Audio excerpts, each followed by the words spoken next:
Hello, everyone. Thank you for joining us for today's webinar, Development Conversations. My name is Talia Hoffman. I'm the training coordinator here at CWD. I'll just be helping administer today's webinar. Lori Stickles is the one who will be guiding you through the content. So please feel free to enter questions in the chat box at any time. We'll get to them at the end. And if you haven't, please answer our poll to receive credit for attending. And I'm going to pass it off to Lori. Thanks, Talia. So I'm Lori Stickles. I've been at CWD for a while now, and this is our webinar entitled Development Conversations for Managers and Staff. And right off the bat, I do want to let you know that we're recording this, so it will be available. All of the PowerPoint slides, the entire dialogue that I'm having with myself at the moment will be available for you to listen to afterwards. So the important thing to notice about the slide is that this is for managers and staff. We just decided to put the full conversational piece together for both parties involved here. And the subtitle is Myths, Facts, How-Tos, and Tools. So to that end, let's go to our agenda of what we hope to cover in today's webinar. First of all is a definition of a development conversation. I think one of the first questions people ask me, whether they're a manager or a staff member, is what is a development conversation? So we're going to pull that apart. We're going to unlock some of the myths that surround development conversations and hopefully provide some factual information. A lot of times people wonder, well, are we talking about the formal development conversation that's often tacked on to a performance discussion, or are we talking about something else? And you'll soon find out that the answer is yes, we mean both those things. We're going to talk about the roles. Who's responsible for what? And this is usually really helpful for people. They finally understand what role they're playing in a development conversation and where that will take the conversation. So we're going to spend a fair amount of time on that. The question about, okay, so what do I actually say? If you're a manager and you have that role to play in the development conversation, what are some ideas? What should I be asking about? If you're the staff person, similarly, what should I be asking about? And finally, we've got some terrific resources and tools for people, and we hope to have rolling questions come in. We'll probably answer those at the end, but as you have a question, feel free to type it in the box so you don't lose it as we're talking along the way with the presentation. So let's jump right into the next question, which is, what is development? Well, I'm going to phrase development around this notion of growth in response to change. Now, actually, the definition of development can be many, many things. I think, given where we are in the world of work at the moment, this one is particularly helpful to keep in mind, growth in response to change. So for managers, and from the organizational point of view, take a minute to read this description of what development is: a continuous learning and growth process that aligns the needs of the workplace with individual values, interests, and skills. So I'm hoping for those of you who are managers on the webinar that this resonates with you a little bit. And now let's take a look from the other side of the coin. If you're the employee, and of course, managers, you are also employees, but from your point of view, development is, similar words, continuous learning and growth process that aligns individual values, interests, and skills with the needs of the workplace. So same words, same language, just flipped in terms of where they fall in the definition. And ultimately, we're looking to increase individual contribution, satisfaction, and commitment to the work. And you're hearing a lot about engagement these days, not only at Harvard, but engagement is really a buzzword in general in the workplace. And this is where engagement comes, when we really have this intersection between what the manager sees as development and what the employee sees as development. So let's get into kind of the more specific definition of strategic development conversation. There are three parts to this. Strategic, meaning focused on your intended objective. So right off the bat, you're probably getting the sense that to have a successful development conversation, you need to prepare for it. You can't just go into these blindly, because then you're really missing that focused strategic component. Development, again, evolution, progress, growth in response to change. That's kind of the tact I'm taking at the moment with this, the definition of development. And finally, a conversation needs to be open dialogue between two people. It can't feel like sort of a parental telling somebody else what to do, and it can't be the infamous, well, I wish things were different. That, again, is not open, and it's not inviting a dialogue between two people.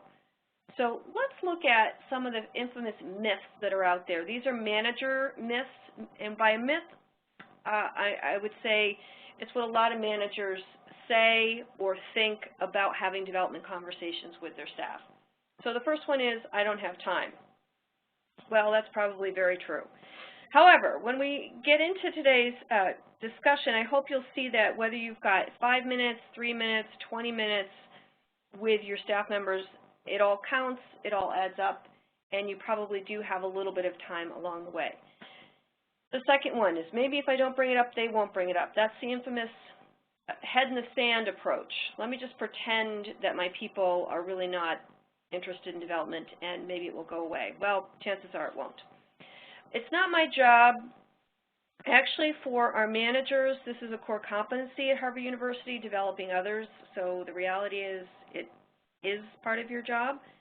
The next one is about not being qualified to be a career counselor. Well, the good news is you don't need to be a career counselor. Nobody's anticipating that you're a career counselor. We're going to give you some resources and tips and strategies to kind of not feel that way and help people out. It's only for high potentials. That's so not the case. Definitely what about your solid, middle of the road people, the folks that kind of keep everything going and are just proven and steady. They need development. They're entitled to it as much as your high potentials.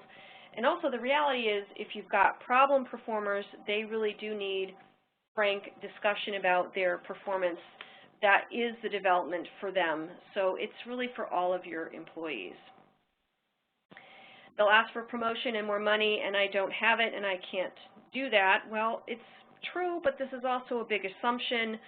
All of the polls out there around employee engagement and satisfaction suggest over and over again that the high percentage of employees are really just looking for open and honest communication, ideas, sharing. Yeah, sure, the money's nice. It's often not the key motivator. And finally, if I help them develop, I'll just lose a great person. Well, reality is, even if you don't help them develop, you're going to lose a great person. And sometimes it's just a lot better to help people along the way in terms of the long-range strength and health of that relationship. So we hope by the end of the webinar, you managers will be really sold on the fact that it's important to help them along the way. Now, we've got some staff member myths. So again, by myths, these are things that some staff members think about, they fear, they voice to me sometimes. The first one is, it's my manager's job. Well, no, it isn't, and it never has been, really.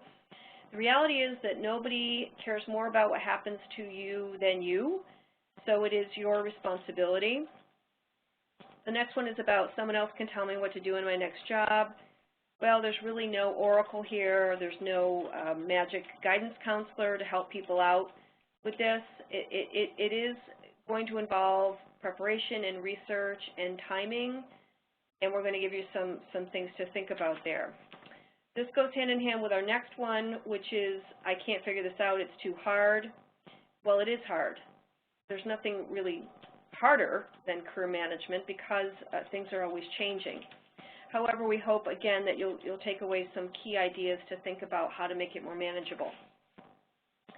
They owe it to me. Well, the reality is that you owe it to yourself.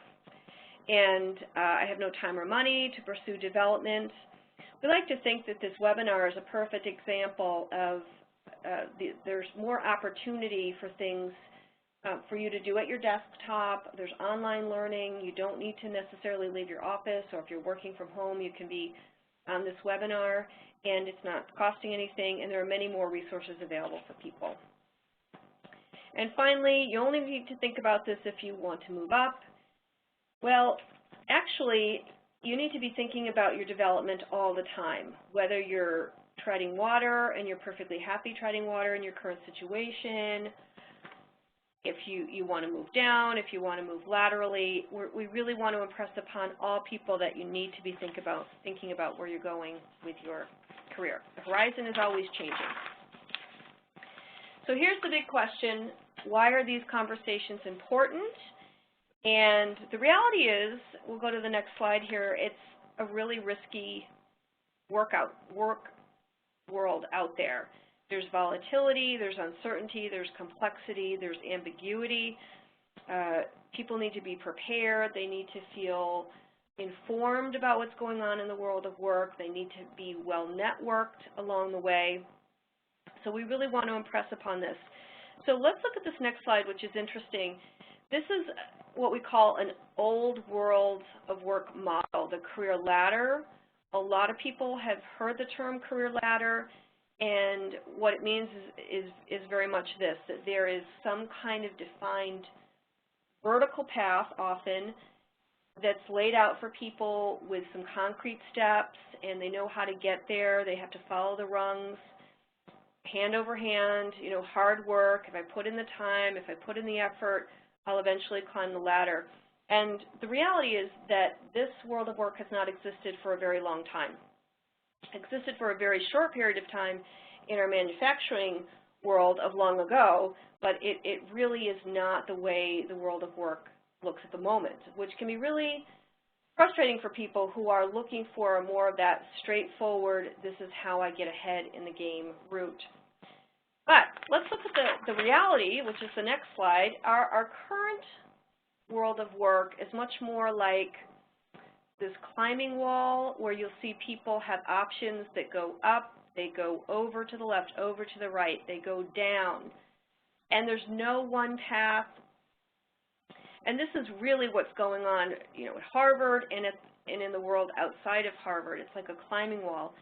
And the thing I want to point out in this picture is that you've got your safety ropes. Each of these climbers have safety belts on, and they've got ropes kind of helping them up, helping them down, helping them across.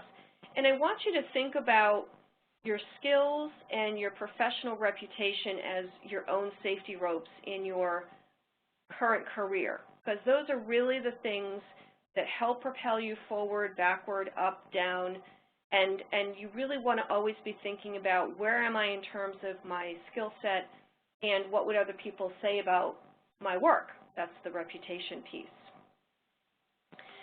So we want to talk about the reason that most managers and or staff say, well, I'm avoiding a development conversation, or it's not going to happen for me. Number one is time. I don't have time to have a conversation. My manager's too busy. My manager's never available. So we're really going to get into this, whether it's 5 minutes in the hallway having a discussion or a full-blown 45-minute structured, planned discussion. It all counts. The second one is really about what am I supposed to do? What is the role that I am supposed to play in this relationship, and what am I responsible for? So we're going to pull those two apart. Time. An hour once a year as part of the performance discussion, that's great. And I think this is an automatic part of most of our performance management programs. What about those short, in-the-moment discussions? What about those perspectives? If you have regular check-ins with your manager, if something comes up and you even stop your manager or your staff member in the hallway, it all counts. And in fact, I can say that in my work experience, in my career, those short, in-the-moment discussions, as they've added up over time and over years, have often had the most impactful results for me in terms of development. So we'll talk about those. Moving on. We want to get into roles and responsibilities. The title of this slide is Career Development. So it's really important to recognize that when talking about career development, this piece is owned and driven by the employee. which means the employee is using resources available to get information, to plan for their own career, to develop their own questions. So they're doing research, they're having informational interviews, they're coming together with their manager or other people who are in a position to help them with pre-formed questions that are thought out. And so oftentimes when I'm talking with staff members, they'll say things like, well, I really want to do more. Well, I really want to be more creative.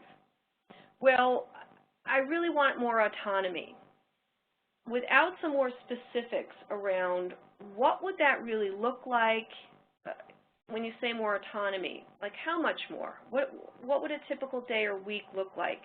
You really need to start looking at that level before you can address this with anyone else. Now, to that end, the second point is sometimes a staff member will realize, wow, what I'm looking for in career development is very similar to what my manager in my department is all about, or it's very different. And that's where it can be really tricky when you have that realization that this is going to be challenging because what I'm looking for is quite different from what's going on in my current role. And we'll talk about later how you manage that.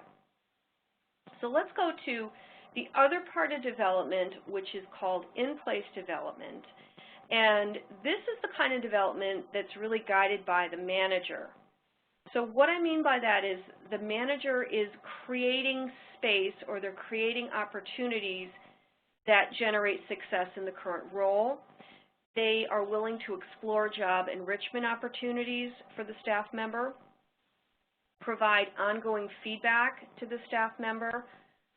They identify, and this is a really important bullet, and address skill gaps that either the staff member has in the present or that they anticipate the staff member might have in the future. And all along the way, it's important for the manager to be monitoring progress and not to kind of drop the ball in following up with their staff member. And they really want to make feedback as specific as possible. So it's important as a manager to think about this is what you need to be doing, and none of these responsibilities relate to you being a career counselor. This is all stuff that you should be able to do with what you have with current role in the moment along the way. And what I want to say about a couple of these in terms of creating development activities or job enrichment opportunities, this part is only for your good to great performers. If somebody is having difficulty performing, their goal is to get on track to be performing well and not to be exploring enrichment. So I just wanted to make that clarification. So let's talk about our career development model. Hopefully this is a reminder for most of you who are familiar with our work here at the university. This is a model for managers and staff. So we chunk out career work in 3 large chunks to make it feel, not that it is necessarily, but feel more manageable, right? Looking inward, looking outward, and looking forward. Once it's chunked out like this, I think it's more helpful to decide where you want to spend your time and energy. So for questions, and this is both for staff and for managers, some seed questions to be considering for the looking outward phase in particular. You want to be thinking about your current interests and skills. Remember, skills are those safety ropes, so you always have to have a good sense of what they are. How well can you actually describe them, and can you provide specific examples of your skills? How about your skills? Are they up to date? How do you know this? Are you doing research with regard to job descriptions or informational interviews to know that they're up to date? How about your performance in this job? And then finally, what is your reputation like, and how do you know, and how do you go about finding out in a safe way? So those are some questions. A lot of people get stuck trying to answer the looking inward questions because we tend not to spend a lot of time reflecting on what we're really about when we're in work. So let's look at some clues to help you get unstuck if you're thinking about this. What have you always loved doing? What do I take with me from job to job? In other words, what are those transferable skills that seem to be more or less steady for you? How do others count on you? What do they count on you for? And here's my favorite one of the day. When I do complain about what do I complain about not being able to do that I love doing? And you have to think about this question because we love to complain, many of us, but this is about, are you complaining about not being able to do something that you would really love doing? And again, I find not a lot of people give themselves time to think about that question. So questions for the next phase, which is looking outward. Again, these are some seed questions. How well networked am I? Am I tending to my network, which would include in-person and social media network? Am I up to date in my current professional field? Again, are you members of organizations? Are you doing research? Who's your competition? That's a big question. Do they have skills that I don't have, and should I get these skills? So these are all some seed questions when you're thinking about entering into development conversation with your manager. You want to have given some thought to these questions before you're pulling together what you want to ask him or her about. Looking forward phase, if your job disappeared tomorrow, what would you do? Would I be competitive in the market? What do you want from the job that you're in at the moment at this time next year? Or actually, maybe you'd answer that and say, it wouldn't be in my current job, I'd be in another job, and what would that look like? What's your next step right now? And I usually tell people that's within the next 3 to 6 months, when I mean right now. What could I do on this job to move in that direction? Hopefully there's something. And finally, here's the big question of the hour, are you having periodic career discussions with your manager and or other people who would be in a position to provide you with some feedback or perspective? So let's talk about career discussions. The whole purpose of this webinar is that they really are more important than ever. We know from talking with staff and managers, we know from previous surveys, we just know from what we're hearing out there that people want this opportunity. And we want you to start to believe that they don't need to take up endless amounts of time. And really, these are very much common sense conversations. We're not recreating anything in here. We're not kind of reaching for the moon. So you want to be using your common sense when you go into these conversations. All right, so how do you go about this? How do you prepare for a more formal discussion? You need to be coming up with some questions to prepare, whether you're on the staff side or the manager side, and you really kind of want to be ready to go and think about, after you listen to what the other person is saying, how would you react, or what are some questions that you would generate? So let's get into some concrete ideas about how to do this. Now, if you're the employee and you're prepping for a development conversation, again, these are some seed questions to think about. Can you articulate your interests and hope-for goals? And how do these relate to the job? And this is where you have to get honest with yourself. What if they don't relate to the job? What are your current skills? You want to be honest with yourself about that as well. Here's a big question. Does your boss know about all my skills? And sometimes this is a great place to start the skill discussion.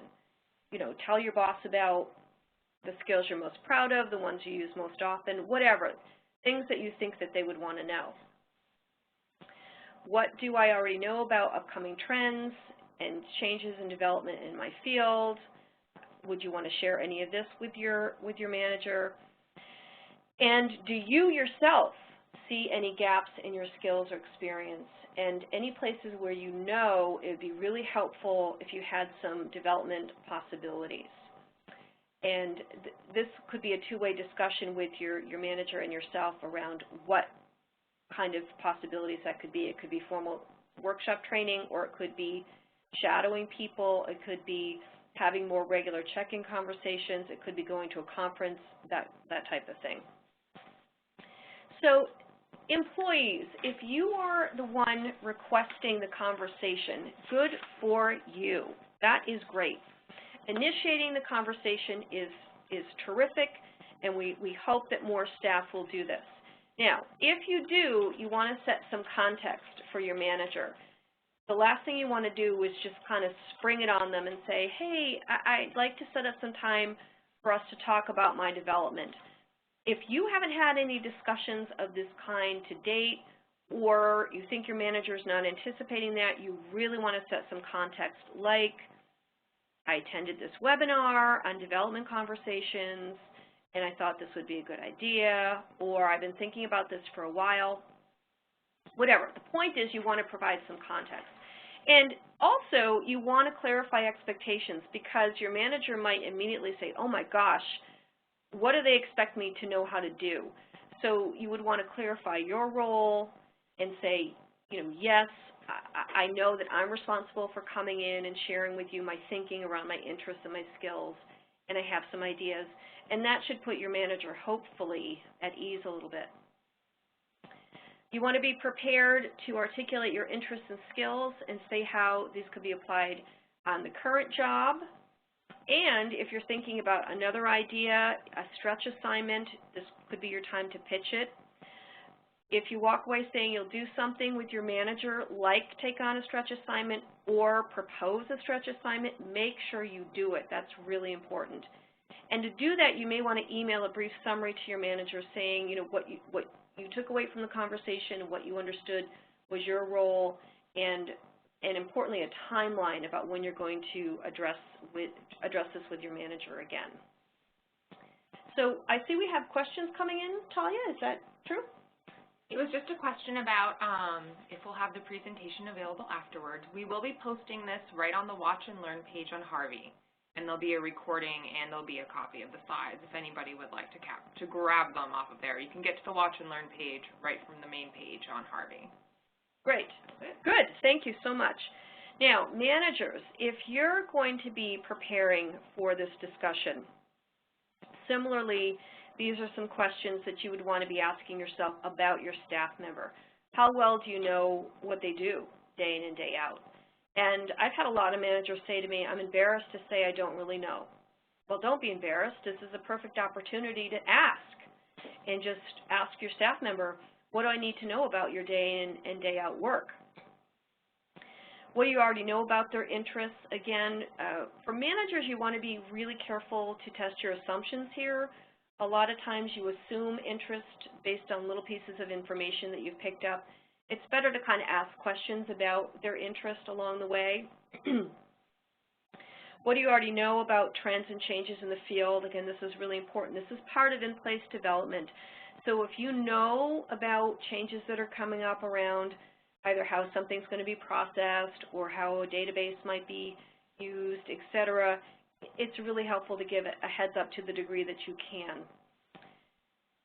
Do you see possibilities for your employee, either in your current department or outside? And think about what else you might want to explore or you would be comfortable exploring with that staff member. So again, these are some logistics. These are very similar to the staff member. If you're initiating a development conversation and it is your idea, manager, hallelujah. We are so excited about this because we really hope managers will initiate these discussions. However, it's even more important for a manager to set context with their staff member and not just spring it on them. You can imagine if you haven't been having development conversations with your staff member and you suddenly email him or her or say to them, hey, let's have a development conversation. Where are you going with your career? That can really incite a lot of anxiety on the staff member because they're thinking to themselves, that's it, I'm losing my job or whatever. So you really want to set context and feel free to use this webinar or e-performance or something as the context. I thought this would be a great idea. I'd like to do this. Clarifying expectations, again, what you can or can't provide for that person. You really want to be spending the majority of your time questioning and asking questions, not in like,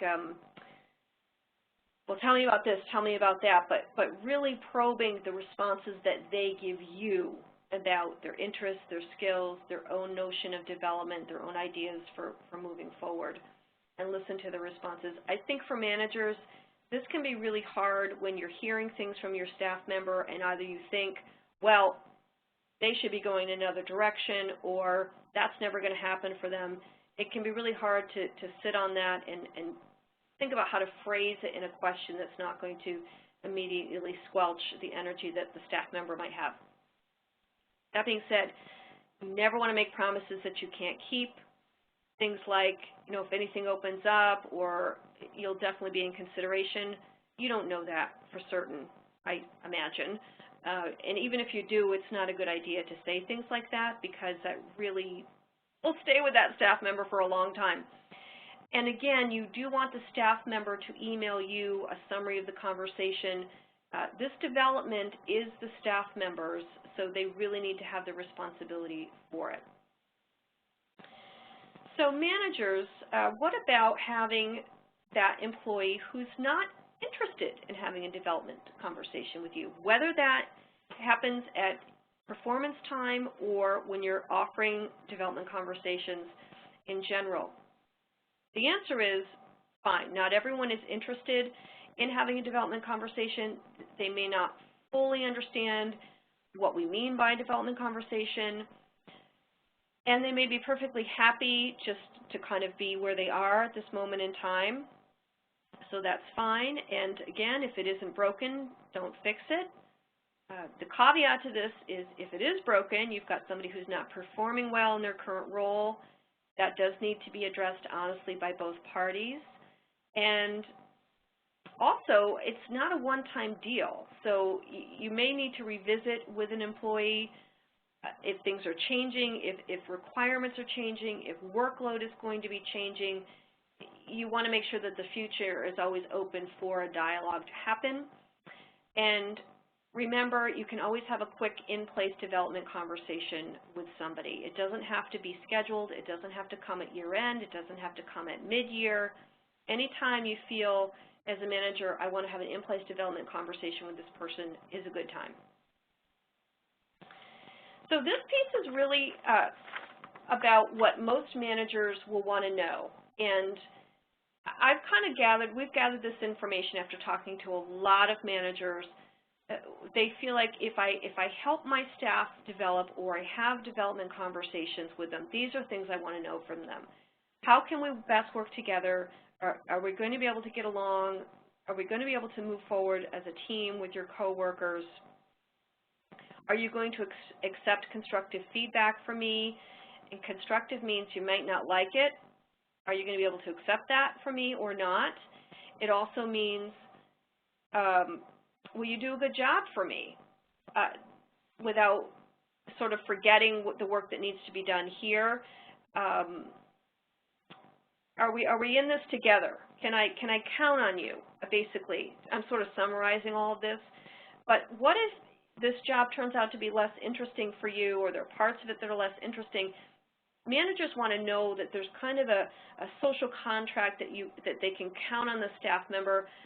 They'll be in it for the long haul, and they'll have this open dialogue about, you know, what's available that's more of interest to the staff member, and the staff member's willing to do the things that they don't really want to do, and there's kind of a back and forth in that relationship. Now, similarly, employees will want to know when they get into these discussions that the manager's going to be honest with them and try to clue them in when they see change coming, that they're going to get specific ongoing feedback from their manager about what they're doing well and what they need to change. They're going to want to make sure that they're going to have access to continued learning and that they're going to be able to use as many of their talents as possible.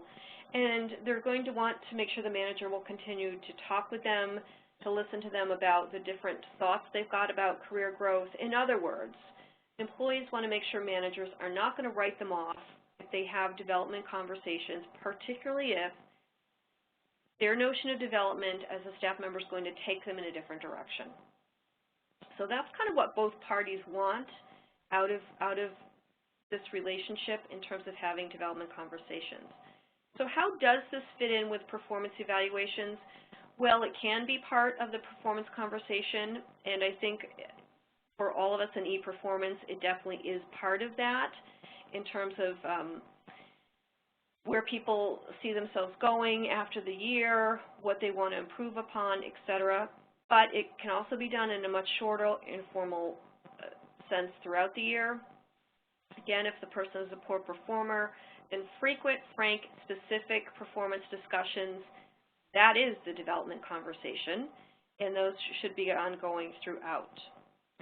So we do have some resources for managers, and again, as Talia said, this is going to be available. It's recorded, and you will have these PowerPoint slides available on Harvey.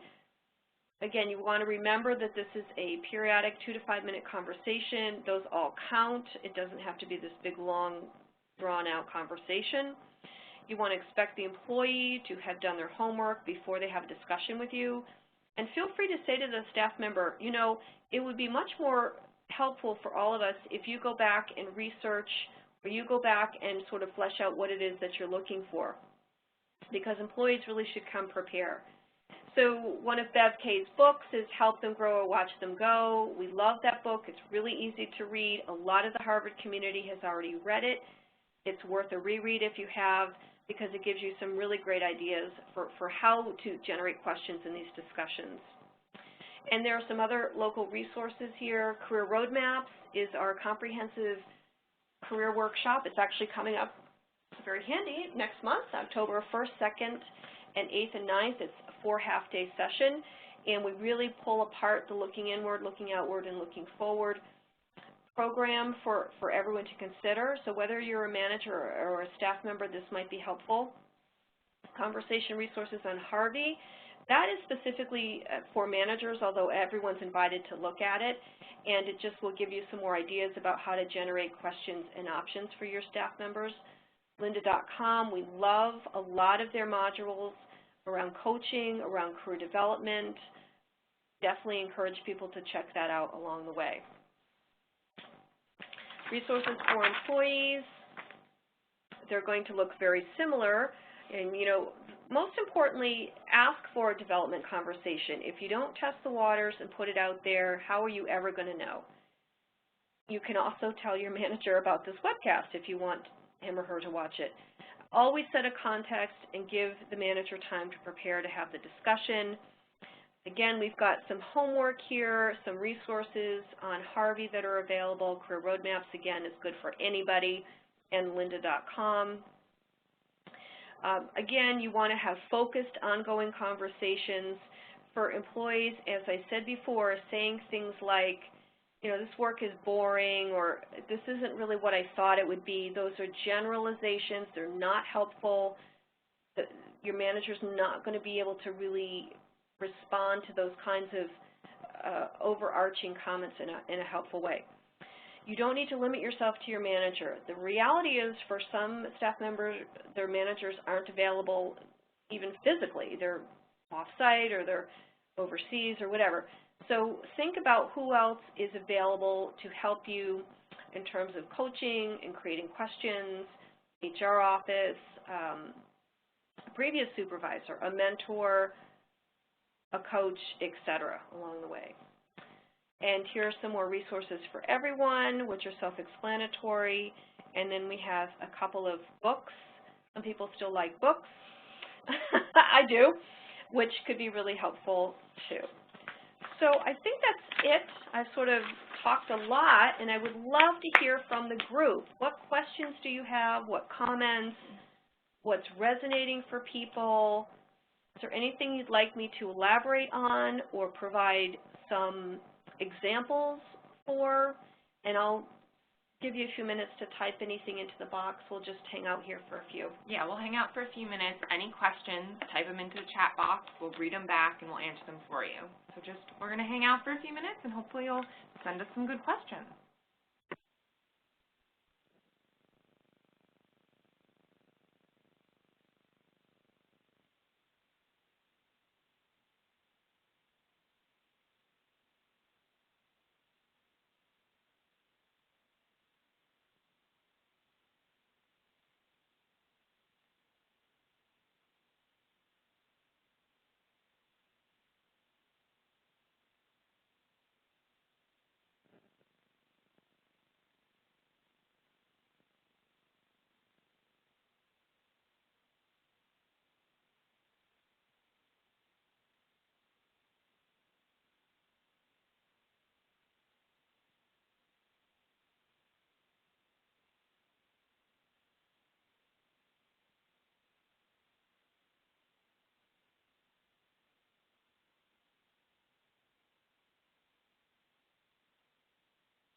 All right, everyone, thank you. We've had some very good questions come through. The first one is sort of asking, how would you, as an employee, prepare for a development conversation with your manager? Should you begin to look at your skills? Should you sort of bring in kind of a resume to have when you're entering the conversation? Is that sort of the right way to prepare, Lori? So this is a great question. So if you're a staff member and you're asking for a development conversation with your manager and this hasn't happened before yet in your department or in your relationship with him or her, the first thing, as I said before, is it's really important to set context, to let them know ahead of time. What you want to do is kind of brainstorm with them or talk about your skills or talk about what might be next for you. Just kind of give them a little bit of context and tell them that you're going to come and you're going to prepare with a little bit of a synopsis of what you've been doing, what you enjoy most about the job, kind of what you've been thinking about in terms of next steps, and you're just hoping to bounce ideas off of them, because that will feel like a much more manageable role to play for your manager. And it sometimes can be helpful to bring a resume. Sometimes I've had staff members and managers look at each other's resumes for specific ideas or critique. I will say that if you haven't done this with your manager before, it can feel a little frightening to the manager, like, why are you giving me your resume? Because that feels like a real concrete piece and a real concrete next step. However, that may work for your relationship depending on where you are. So I do think it's fine to kind of talk to your manager about your skills, but you need to always be asking yourself, what do I want out of this? What is the purpose of putting forth my skills? So sometimes managers, you may feel like my manager doesn't know the full breadth of my skills because we really don't talk about all of them, or my manager doesn't really know what my favorite skills to use are because we just haven't talked about it in that way. Or it may be that you want to talk about it in terms of, I feel the greatest skills I bring to this team are this, and you want your manager to be thinking about you in the context of the team. It all depends on what you want out of the conversation, out of the development conversation. Again, you're going to your manager with the hopes of getting some validation and feedback about your skills. Is this true? Does my manager see this in the same light? And possibly to ask some questions of your manager, like, how do you see myself using these skills moving forward in this team? Do you see more work of like what I've been doing in the future, or do you see things changing? These are kinds of questions that your manager could react to. So hopefully I answered that in an okay way. Let me know if you're looking for something more specific. Please chat back if you need more clarification. So our next one, I think, is something a lot of us could relate to. So how do you share with your manager that these types of conversations are hard for you? They're difficult conversations to have, and that you're trying to take more control of your career, but this is something that's maybe a bit stress-inducing. How do you communicate that or share it? Right, so that's a great question. And if your manager is inviting you to have a development conversation, which again is great news, we hope managers allow for this kind of open dialogue. It can also be anxiety-provoking for the staff member if you're thinking to yourself, oh my gosh, I don't even know what I want to be doing. I'm doing this work now, and I don't know if I want to keep doing this work. I don't know if I want to keep doing this work for this manager in this department, and you have a lot of question marks. I totally get that. I think the thing is, it's first of all important to thank your manager for allowing the space for a development conversation. You know, thank you for this. I appreciate this. I do find this a little bit challenging because there are a lot of questions for me. You know, and again, you're going to be as open with your manager as your relationship suggests, and that's going to be individual for all of you. But you might as well put it right out there. I find this challenging because you'd have to fill in the blank. I like doing a lot of different things, or maybe the reality is you don't like doing a lot of things. I don't know. I'm not quite sure where my focus is. I really haven't given myself the time and space to do a lot of research. So maybe what comes out of this is asking your manager for some help with resources. saying to your manager, when you think about my contribution to the team, what stands out to you? So you as the employees start getting a more specific list of what it is that you're contributing to the team, and that's only going to be helpful to you moving forward.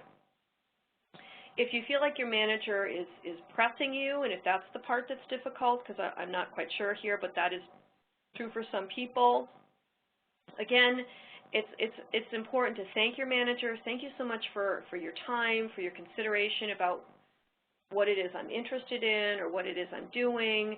I'm not quite sure. I need some more help kind of identifying what it is I really want to do. And maybe the answer is, I think it might be helpful for me to go to a workshop or to attend some sessions to get clearer on what I want to do.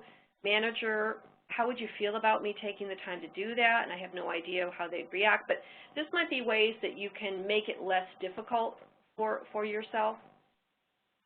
And again, if you're really feeling a lot of pressure from your manager to either, be definitive in this way or another, just stay true to yourself and say, this is a lot to consider. I feel like there's a lot at stake.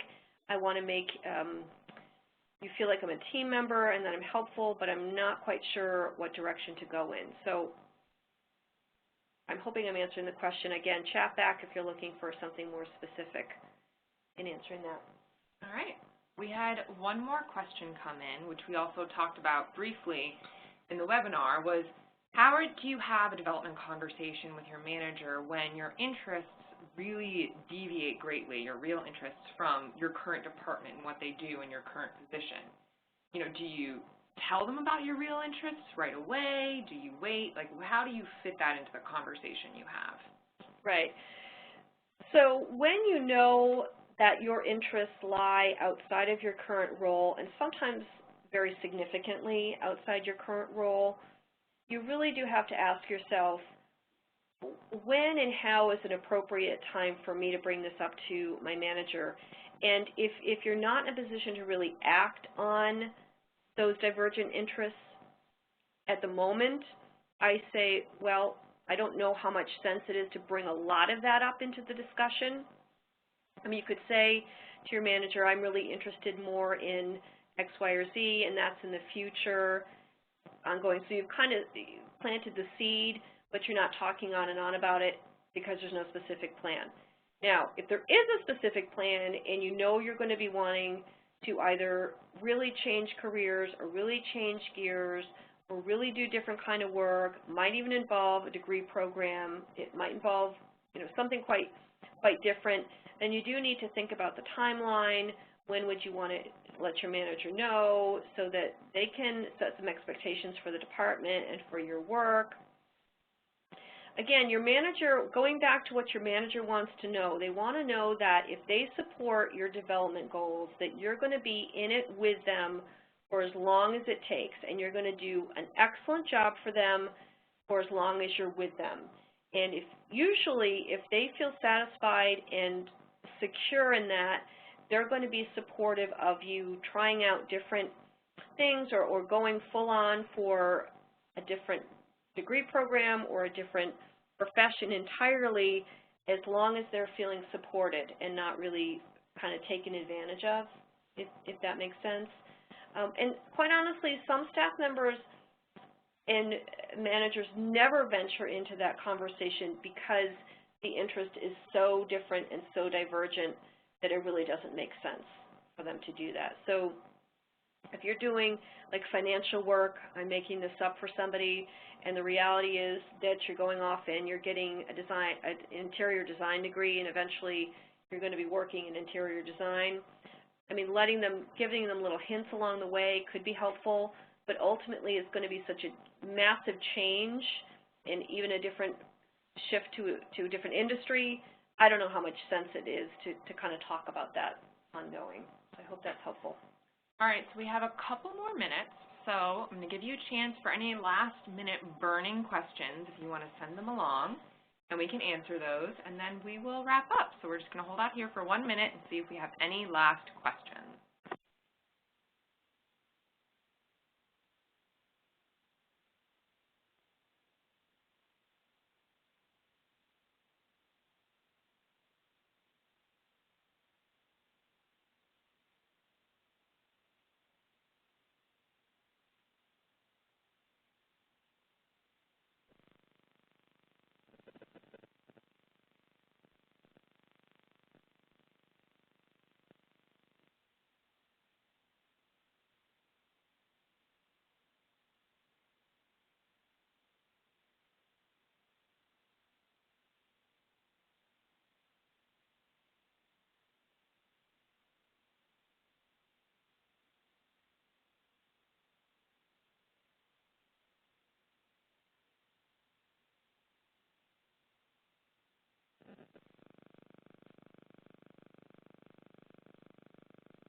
All right, everyone, we're back. We had one more question come through that we would most definitely like to answer.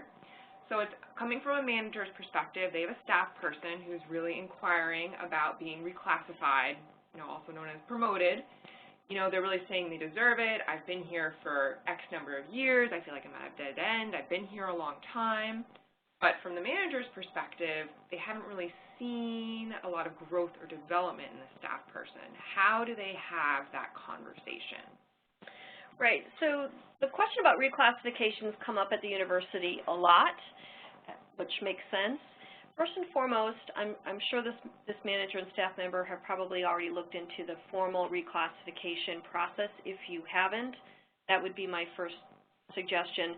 It's very straightforward, the classification paperwork, which I think is all online now, fortunately, but filling it out. The key to reclassification is being very specific in skill set, using good action verbs to really define what the person is doing, how much they're doing it. So there's a quantitative piece, how much of the day is spent doing this, how much is spent doing that. There's very specific recs around how to do a reclassification. And furthermore, longevity has nothing to do with reclassification. Longevity in and of itself is not a skill. Longevity is a noun. It's not even an action verb. So when people tell me I've been here a long time, I'll usually say, what's a new skill you learned this past year? We'll kind of work back by this year, the last 3 years, because it's really all about learning new skills, taking on new responsibilities, it could be having more autonomy, using more judgment, and these need to be provided in specific examples.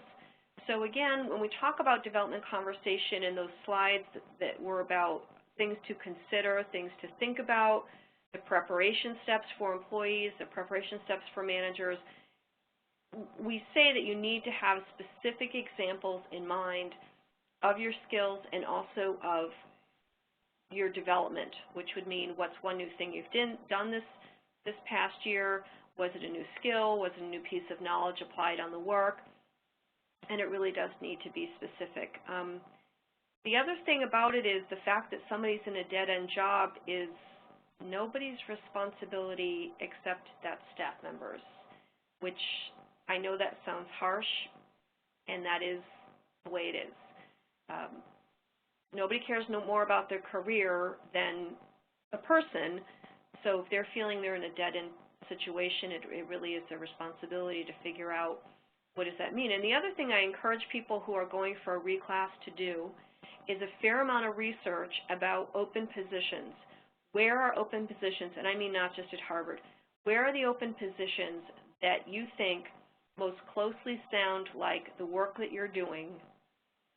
What are they graded as?